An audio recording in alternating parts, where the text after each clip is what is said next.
obviously, as I said earlier, I think I said this Saturday, a week ago maybe, that I do not believe anymore that there are two worlds, that there's only one world. And what I mean by that is, whoa, I saw me take my what I mean by that is I don't believe it's true. Is that because if this world is an illusion, right? If the physical realm is an illusion, then there can only be spiritual, and the spiritual is earth consciousness and the spiritual consciousness or the consciousness of Elohim.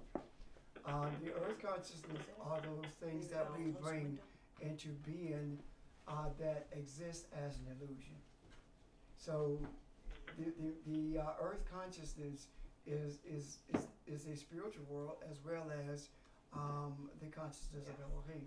Or let me put it this way. I see earth consciousness as being the tree of knowledge of good and evil, which is spiritual, and I see the other consciousness as being the tree of life, which is spiritual. So it's two spiritual consciousness that exist. So when we look at this around us, this is non-existent. It's an illusion. So if it's an illusion, it cannot be in a world that actually exists. It only exists in the mindset of the one who has conceived it, as opposed to it existing throughout eternity. Another reason I say that is because when we look around at the things that we call things of this world, they can be changed. Those things which are spiritual are set in concrete. You cannot change them regardless of how hard you try. For example, the chair is a chair only because it was fashioned to be one. You can change it. You can melt the metal and change it into a table if you choose to. However, if it was spiritual, it has to be what it was created to be. You can't change it. You understand what I'm saying? Yeah. So when we talk about if there is a such thing as two worlds, the only two it would be spiritual. It would not be this material world and a spiritual world. It's just a spiritual world that has a wall of a line of demarcation or an imaginary line drawn between them. Example, on one side of the wall is the tree of knowledge of good and evil, on the other side is the tree of life. If you look at how most churches are set up, with pews on one side and pews on the other side, and the center aisle. If you can see that center aisle as that line that divides the hemisphere of the brain, or divide the hemisphere of the spiritual, then you see an ebb and flow between the two. And the ebb and flow between the two is what we call the infusion of light into this world of earth consciousness. And the objective is to get to the place where righteousness is so prevalent in the place that we call earth consciousness, until there is no difference between it and what we call the tree of life, which we reference as being the world of spirit or enlightenment. Can you see what the point I'm trying to make? So, that being the case, what we So when we manifest, then, if earth consciousness, depending on what we allow to manifest, the seed of it is always spiritual anyway. Mm-hmm. So when we manifest something and into earth consciousness, is that a rogue thought, or is that I'm trying to. I think I know where you're headed. I don't believe it's a rogue thought. I believe it can be that, and it's a rogue thought when it's selfish. When it's Okay. Yeah. Okay. Now, when it's for the benefit of humanity, Okay. it isn't. Because what happens in eventuality, Jesus showed us what happens. When George was talking about change, Jesus talking about changing it's incumbent upon us to change things. Jesus showed us. when the resurrection took place, what happened? Jesus was no longer a human body as we know human bodies to be, because it could transition. I mean, it could move through walls. So neutrinos were the dominant makeup of the body as opposed to the protons and electrons. Can you see that? Now, that being the case, suppose for a moment that the actual change that is to take place is a change that accommodates this physical body that was brought into existence for the purpose of giving opportunity for humanity to change, to become the atom that the Elohim that was created to be. Suppose that's the case. Suppose that this physical body that we brought into existence will never cease to exist, but it would be transformed into something that is totally spiritual. Meaning the body that Jesus was resurrected with, and everything around it begins to change. See, this is the thing: God did not create time. We did. Time was not created by Elohim. Time, if Elohim had created time, time would be eternal. Time is relative. And if you, and I don't want to get into it, but if you understand just slightest bit about Einstein's theory of relativity in relationship to time, you will see that time is really temporal, and very, very relative.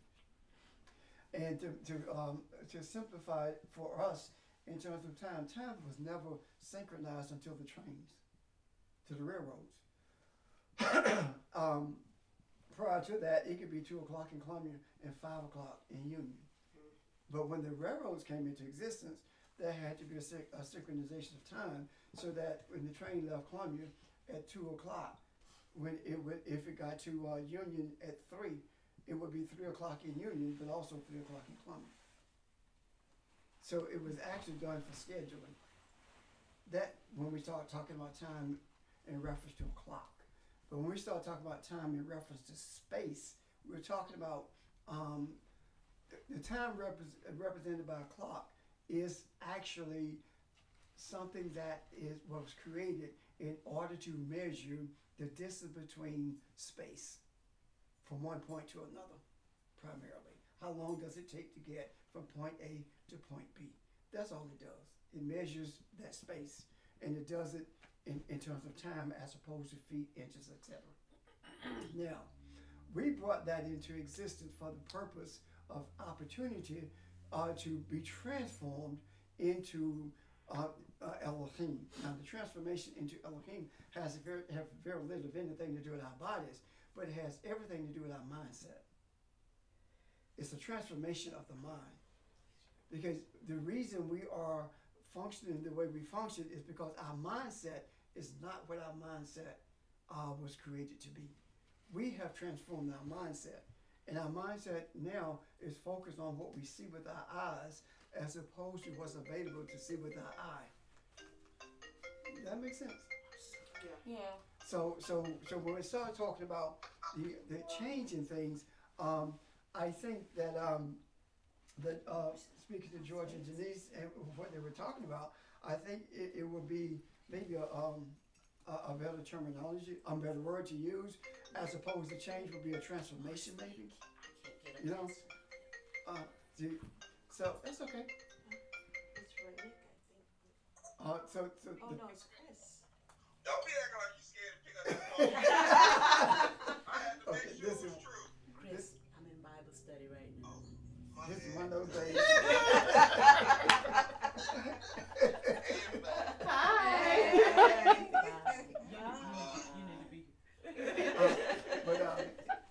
So I think it's more of a transformation than anything. Believe me, before this year is ended, and then next week you're gonna need this laugh.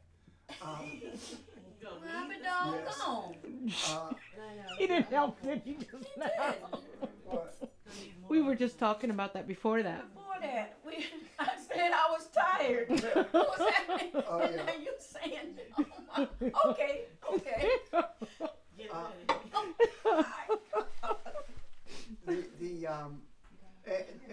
The transformation of which I speak is going to manifest with such rapidity until you're not even going to notice it when it happens, and during the course of it, it's going to feel like it's lasting forever. However, when you look at it retrospectively, you're going to see that it actually did change quickly. The transformation. Right now, what we are seeing is not a manifestation of it as much as it is a foundation being laid for the embracing of it. When things are really, really bad, and I'm speaking totally in earthly terms now, when things are really, really bad, everyone is really ready for a positive change. Yes. Right? So if things are really, really bad, then that's just a foundation being laid for you to be able to embrace what's coming. Because what we call bad things are designed to get your attention. Yeah. And if things were to transform without getting your attention, you would not pay it any attention. Yeah. You know? We only pay things attention when it startles us, when it hurts us, when it causes us to bleed. And the bleed of which I speak is not necessarily physical bleeding, but when it causes us to bleed. Now, the greatest letting of blood is when our soul bleeds. When something hurts you to the core, when something digs so deeply in you until the pain seems so excruciating until there is no sense of recovery from it, that's when change is welcomed the most. And right now, we are experiencing that. Now, when I say we are experiencing that, I'm not talking about the people in this room. I'm not. I'm talking about people in general. Now, if we in this room, if we on the phone, if we are on Skype, if we around this earth who are seeking enlightenment, are not affected in terms of our soul being pricked by what we're experiencing, i.e., the people who often work from the government. If that doesn't bother you, something's wrong with you. Oh, yeah. The idea of someone saying, well, all of them Democrats, so it doesn't matter. That kind of thing. Now you say, well, that's political. No, that's racist. It really is. Because honestly, Democrat is a euphemism for black and brown people. Think about what I'm saying to you. When white supremacists, when white evangelicals talk about Democrats, they are talking about black and brown people. They're not talking about white people. And they equate those white people who support black and brown people as traitors. They see them as traitors, race traitors. So when we look at that, everything is interwoven with something that white people don't want to talk about. That's racism. And any white person, or black for that matter, who don't want to talk about racism don't want to do it because they're racist. It's just that simple.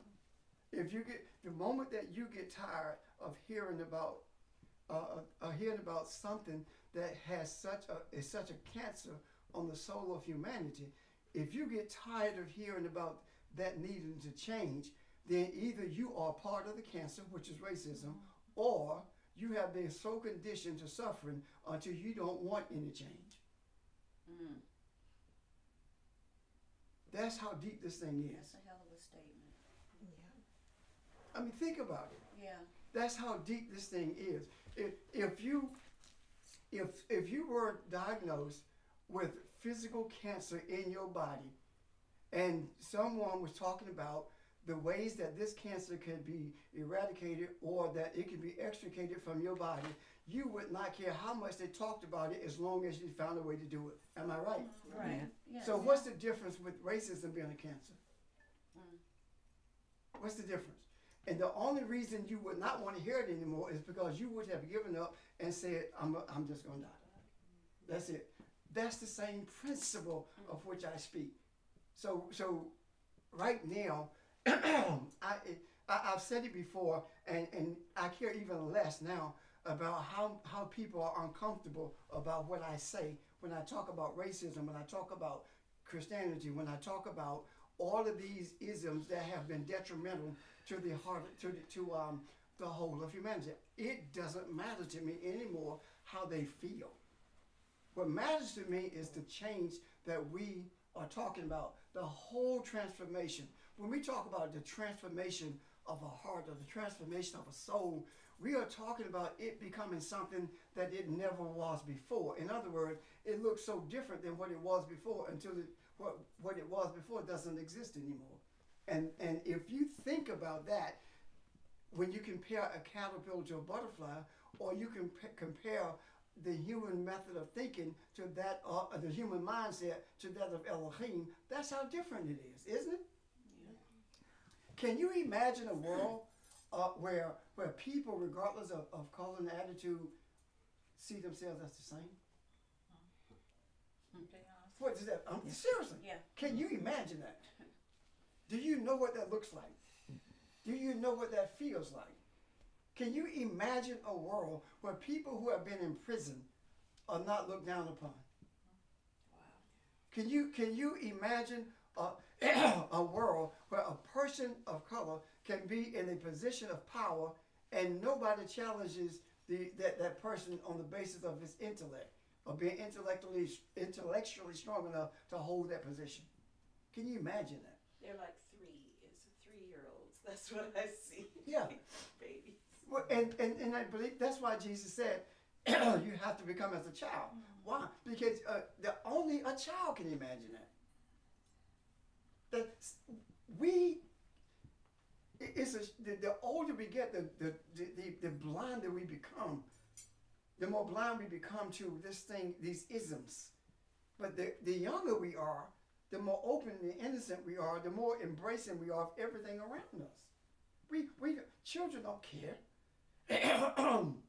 Children don't care whether you're Muslim or whether you're Hindu or whether you're atheist. They just see children. They see each other. This is what I'm talking about. So it's not. It's a transformation. Suppose by the end of January that things would have transformed so much until it would be very difficult for you to even conjure up what it felt like to a world where racism existed.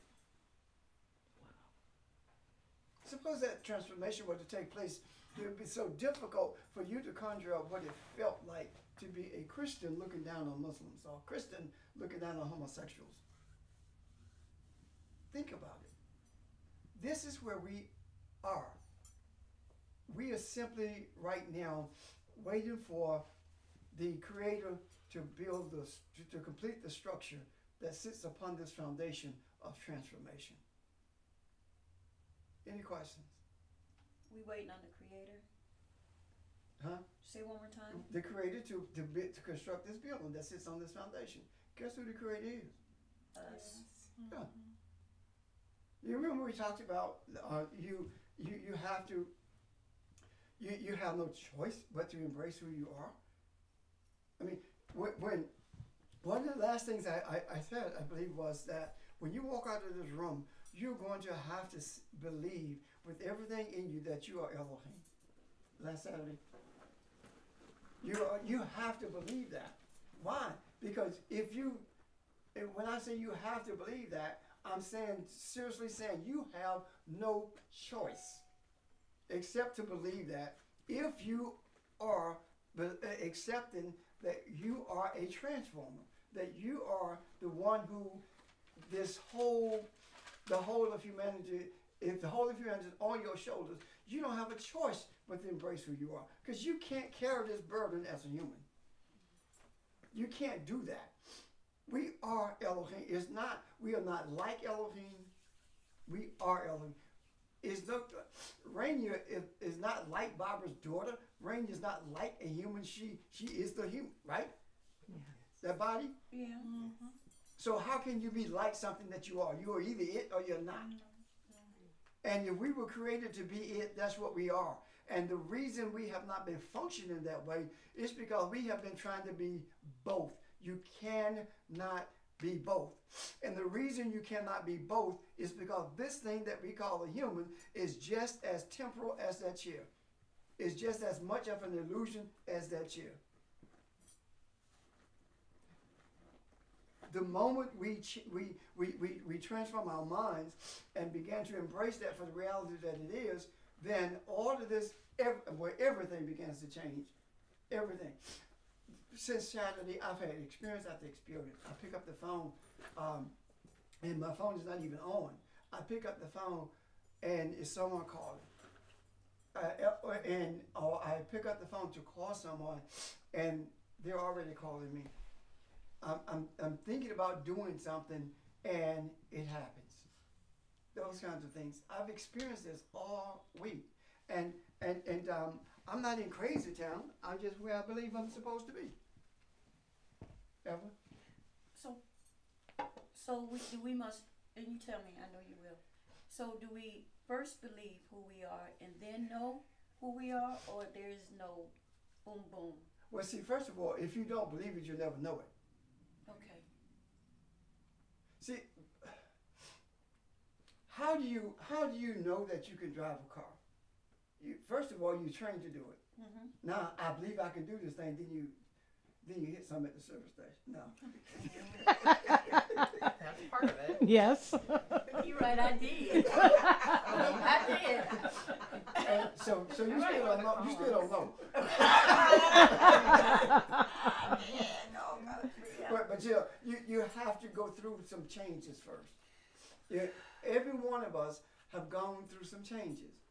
And the changes of which I speak is talking about how difficult it was to embrace that Jesus was married. How difficult it was to embrace that Islam is just as real as Christianity, or unreal. How difficult it was to embrace that Jesus was not 100% God. You know, you can believe it, but until you know it, as long as you believe it, you're uncomfortable saying it, you're uncomfortable thinking it. Mm-hmm. You're comfortable allowing it to flow from your lips. But the moment you know it, there's no problem. It just flows, and it doesn't bother you. I felt that way about growing up and going to college, about proselytizing Christianity. I was uncomfortable saying it, and I didn't even know why, you know. You're supposed to do that. Go out and preach the word. Yeah, and go to the hedges and highways and compel them to come. Yeah. Force them to be And I Christian. always felt uncomfortable with that. Yeah, it didn't sit right with you. Yeah. And for that, in regards to that, I was never able to do that. Even doing pastoring, I did not do that. It was like, why are you going to the project to do that and won't go to the rich people and do it? That's why I could never do it. It was like, if you truly believe this, you would go any place to anyone and do this. You just choose people who you feel like are less educated than you or less than you are. So that was one of the things that never bothered me. However, the thing that did was this whole idea of communion and baptism and Jesus being 100% God and I don't pray at night, like get on my knees and that kind of thing. That was difficult because you're supposed to pray at night, you're supposed to pray in the morning. You pray at night because you're scared you're going to die before you wake up. And you pray in the morning because you're scared you're going to have an accident before you get where you're going. Yeah, as opposed to just believing what you believe. These kinds of things, and even in reading it in the scriptures, that Jesus said that prayer was not the multiplying of the words, it was still difficult for me to say praying is not speaking. Those are the kinds of things. And everyone in this room, I can go down this room, I can go to the telephones, I can go to Skype, and every one of us will have something to say about how uncomfortable we were in terms of transitioning from this whole bondage doctrine of Christianity to a place of freedom. So this knowing thing is to be intimate with it. Example, knowing means to have intercourse, to be intimate with. Mm-hmm. during the process of intercourse, there is no question about what intercourse is. You're not asking yourself, is this what it is? Is this what I do? You don't ask yourself that. Yeah. So if you know that you are Elohim, you don't question that. You just Know that you know. you see what I'm talking about? Mm-hmm. During the process of intercourse, you're not arguing. You ain't doing this right. Am I? Who I say? I would never say that. I mean, you're not arguing. Wouldn't last very long. No, yeah. Yeah, but you're not arguing, are you? No. So why are you arguing with yourself about being Elohim when you know that's who you are? And I use that because I know to stick with you. That as an example. But that's what it's about. When Jesus talked about I will come to you, he's not talking about coming in terms of a person walking to you. Right. It's a chupa. I will be intimate with you. It's what he's talking about. And he's not talking about being intimate with you as a man, being intimate with a woman. He's talking about the principles that he propagated, being intimate with them. Those principles will come to you. The kingdom principles will come to you. Come to you how? Well, you say it all the time. This thought came to me. Where did it come from? We say that kids don't need, kids know right from wrong. They just need to be guided to make sure they stay on that pathway. Why? If they didn't know right from wrong, why do they hide when they break the lamp? And you know what? My question that I had first when I first got here was, the Creator speaks continually to, and I'm going to say me. And I think, and I asked the class and George, what have I done? Because I know it speaks to the soul. What have I done where I can't hear it? Because it's like I was like in a tailspin all week. Maybe you are listening for something that's never been there. Huh? Suppose the Creator that you're listening for is you.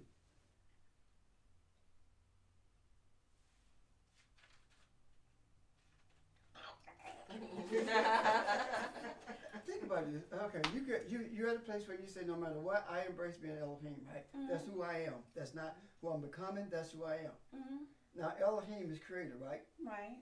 So your mind has been talking. You have been talking to your mind, and you say that you're hearing from the Creator. But now you no longer have to talk to your mind. Why? Because you control that. And when you feel like you're not hearing from the Creator, because you stop talking. You have stopped talking to your mind. But you don't need to anymore. Right. You just control your thoughts now. Well, I told him if I had a cellar full of wine, all of it would have been gone by today. That's why you don't have a cellar full, because you would have been liberated and you wouldn't understand what I'm talking about. So you saying I had a hangover? So You're saying you still be drunk. Just a hangover, right? But seriously, thank you. You really summed that up too, because George did. He helped me a lot with that. Uh-huh. But yeah, I hear you. I mean, we have been so indoctrinated with principles of psychology, and when I say psychology, I'm talking about the psychology that tells us to look only to our minds and our environment to figure out what's going on with us. We have been so dependent on that until we have lost the sense of our spiritual essence. That's true, right? We talk about people having lost their mind, right? Mm-hmm. Where did they lose it? Where? What does that mean to lose your mind? To really be unable to interact with your thoughts and your environment in a way that makes sense to others. Isn't it confusion? Now, if you have lost your mind, then who is the you who lost it? And if you have lost